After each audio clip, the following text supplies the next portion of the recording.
So today we're going to have a new installment in how not to do something. And our topic of discussion today is going to be partly removing door panels, even though we're not going to remove the door panel today.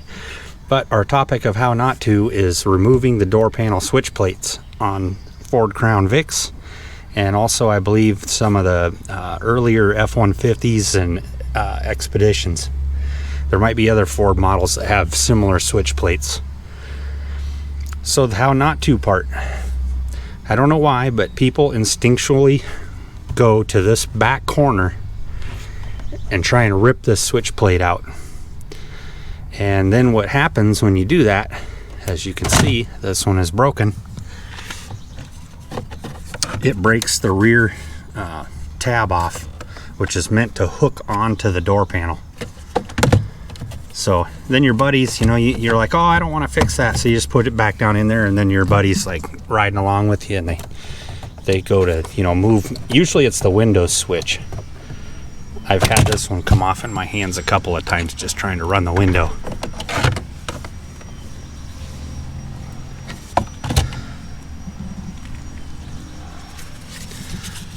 So these are kind of expensive. You don't really want to break them. So to get this guy out properly, if it was not broken, you pull from the front and get all the tabs to release, and then this back edge you'll pull out of the door panel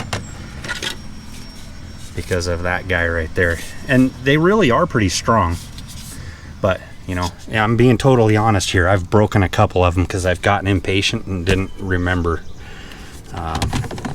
that you don't pull from the back edge. So anyways, that's enough about that. If somebody were to want to take their door panels all the way off, these are some of the most simple door panels out there. One screw, pop this cover off. There's a Torx screw behind this. If I remember right, it's Torx. The whole latch assembly will come off in your hands. And then there is, I think, 4 screws around the bottom. Nothing on the front edge, and then literally this door panel, you just lift it up.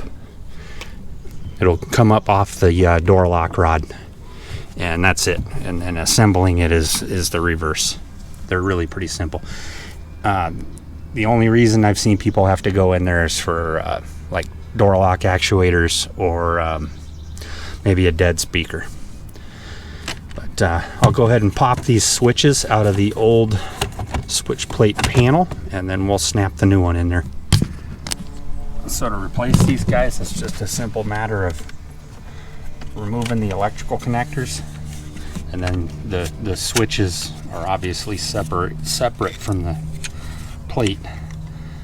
There's little tabs on the switches. I think each switch has 4 retainers. So what I'll do is I'll just go in using some flat-bladed screwdrivers. Sometimes it's actually easier to just go get 4 of them.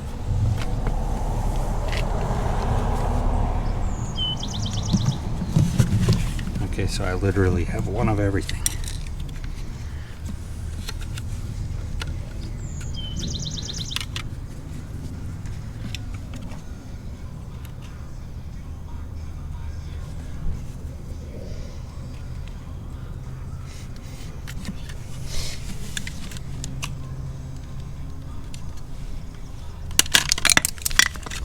Worked. That's your switch. I know there's an easier way to do this. I'm not sure what it is. This is how I've always done it. It's not exactly fun or easy, but it works. Now, since I'm throwing these in the garbage can, it really doesn't matter if you accidentally break this old housing. But this is just kind of how I would do it if I wanted to save this switch plate. Oh, I lost one.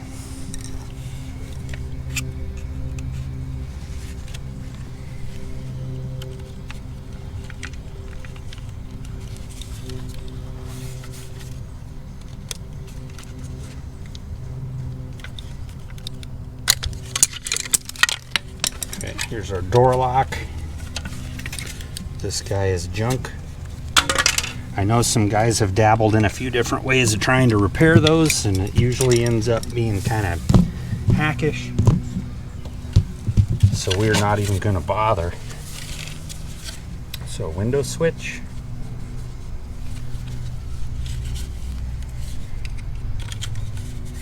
And they're keyed. So you can't put this in backwards. So window switch, door lock switch, keyed. Okay, and we're going to plug the connectors back in whilst it's starting to rain on us. Pick the camera up.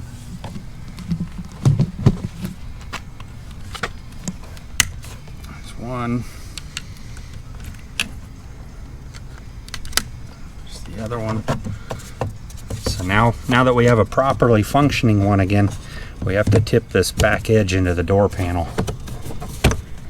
And that's literally all there is to it, and this will not pop out on people anymore.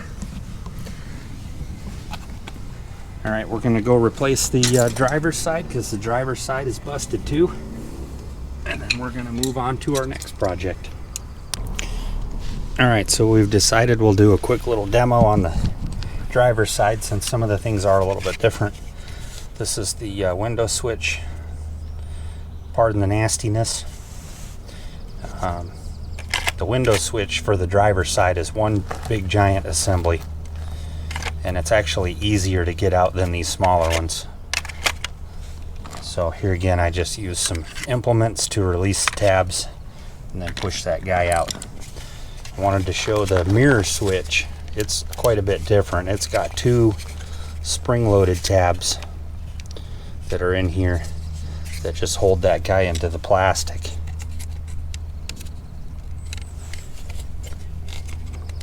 And they're pretty strong.